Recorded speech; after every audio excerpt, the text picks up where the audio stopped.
ब्रह्मचारिणी बेटी। माथुर परिवार की बेटी शेफाली शादी नहीं करना चाहती थी और इस वजह से मिस्टर और मिसेस माथुर काफी परेशान रहते थे।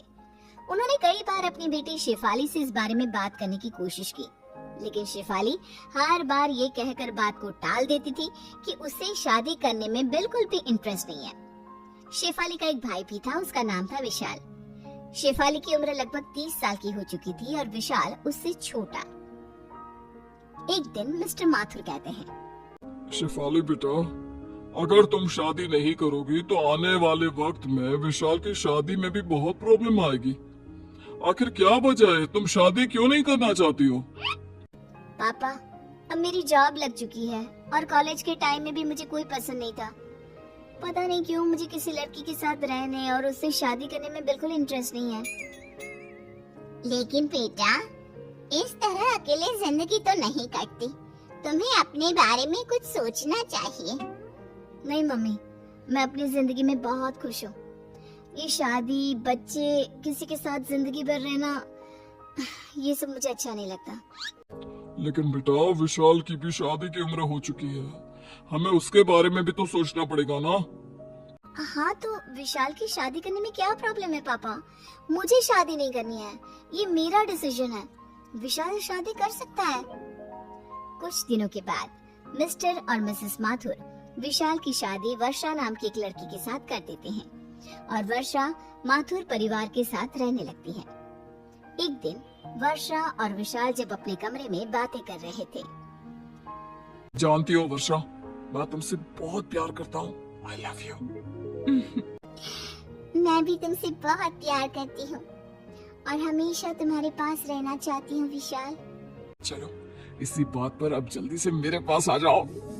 तभी अचानक से शेफाली वहाँ पर आ जाती है। क्या हो रहा है? हाँ, तुम लोगों को शर्म नहीं आती? दिन दहाड़े रोमांस करने में लगे हुए हो। मम्मी पापा भी घर पर ही है। लेकिन शेफाली दीदी, हम तो अपने कमरे में हैं, किसी के सामने थोड़ी ना कुछ कर रहे हैं। बेशर्मी की भी हद होती है। आजकल की लड़कियों को तो बस लड़कों से चिपकने का बहाना चाहिए। मुझे देखो, आज तक किसी लड़के को छुआ तक नहीं है। मैं हाथ तक नहीं मिलाती किसी लड़के से। पूरी ब्रह्मचारी हूँ। लेकिन दीदी, मेरी और वर्षा की शादी हुई है, वो मेरी पत्नी है, और अगर वो मेरे पास आती है तो इसमें कुछ गलत नहीं है। अच्छा ठीक है ठीक है, मुझे ज्यादा लेक्चर मत दो। तुम्हें बाहर मम्मी बुला रही थी, यही कहना आई थी।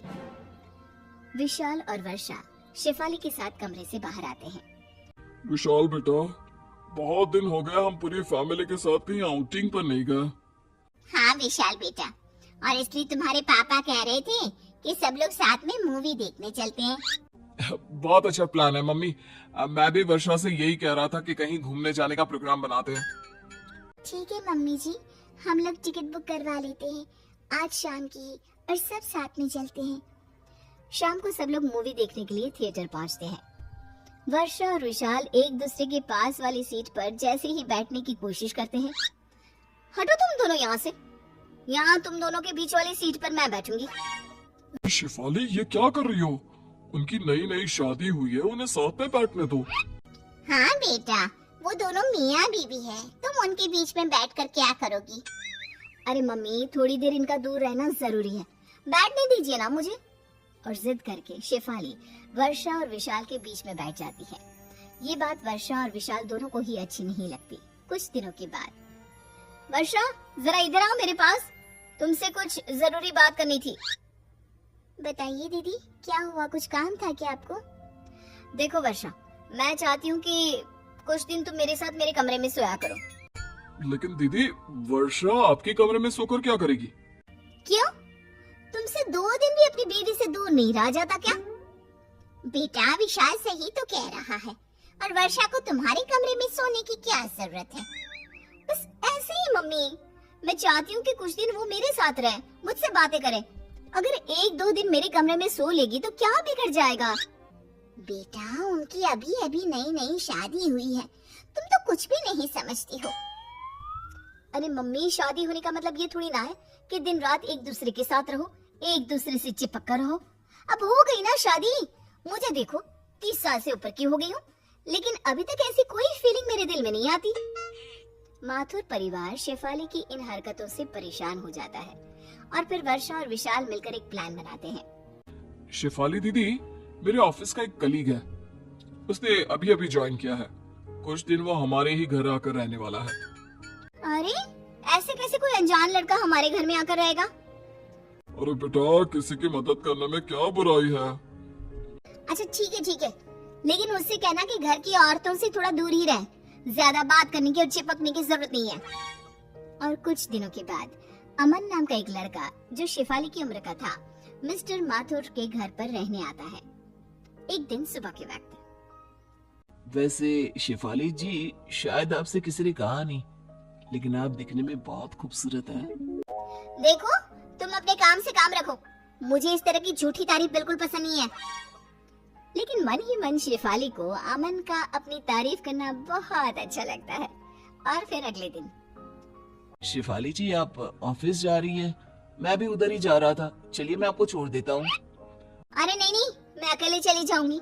मैं किसी लड़की के साथ घर से बाहर जाना पसंद नहीं करती। अरे कोई बात नहीं, एक ही रास्ते पर जा रहे हैं, इसमें क्या हुआ, चलिए बैठ जाइए। वो चलो ठीक है। शेफाली अमन के साथ चली जाती है। एक दिन ऑफिस से आने के बाद, माँ मेरी तबीयत ठीक नहीं है, मैं अपने कमरे में आराम करने जा रही हूँ, आप प्लीज मेरे लिए कॉफी बना दो, बहुत सर दर्द हो रहा है। बेटा, मुझे तो अपनी किटी पार्टी में जाना है, बहुत जरूरी है, और तेरे पापा भी अपने दोस्तों से मिलने के लिए गए हुए हैं। कोई बात नहीं माँ, वर्षा से कह दो, वो मेरे लिए कॉफी बना देगी। वर्षा शॉपिंग पर गई है विशाल के साथ, बेटा तुम खुद बना लो ना। इतना कहकर मिसेस माथुर वहाँ से चली जाती है। वर्षा के सर में जरा सा दर्द होता है तो विशाल कैसे लपक कर उसके लिए दवाई लेकर आता है, उसके लिए चाय बनाता है। यहाँ मेरे लिए कोई भी नहीं है। तभी वहाँ पर अमन आता है। किसने कहा आपके लिए कोई नहीं है? आप आराम करिए, मैं अभी आपके लिए कॉफी और आपकी दवाई दोनों लेकर आता हूँ। Thank you so much. थोड़ी देर बाद अमन शेफाली को दवाई देता है और अपने हाथों की बनी कॉफी भी पिलाता है। वैसे शेफाली जी, आप गलत सोचती है। देखिए, लड़के उतने बुरे भी नहीं होते, और अगर जिंदगी में एक लाइफ पार्टनर हो तो जिंदगी आसान हो जाती है। ठीक कहते हो, तुम्हारे आने के बाद मुझे भी ऐसा ही लगने लगा है। लगता है मुझे भी अब अपनी जिंदगी के बारे में कुछ सोचना चाहिए। अगर आप बुरा न माने तो एक बात कहूँ, मैं आपके साथ पूरी जिंदगी बिताने को तैयार हूँ। अमन की बात सुनकर शेफाली खुश हो जाती है और रात को जब मिस्टर और मिसेस माथुर घर आते हैं, माँ पापा, मुझे आपसे एक जरूरी बात करनी थी। शेफाली दीदी, हम सब जानते हैं आपको क्या बात करनी है। आप अमन के साथ शादी करना चाहती है ना? अरे लेकिन आप लोगों को ये बात कैसे पता? क्योंकि ये हमारा ही प्लान था। और मैं तो अमन को पहले से ही जानती हूँ। क्या ये सब आपने जानबूझकर किया? तो क्या करते बेटा, जिंदगी भर अपनी बेटी को ब्रह्मचारिणी बेटी तो नहीं रहने देते ना। देखो बेटा, शादी करना और खुश रहना कोई बुरी बात नहीं है।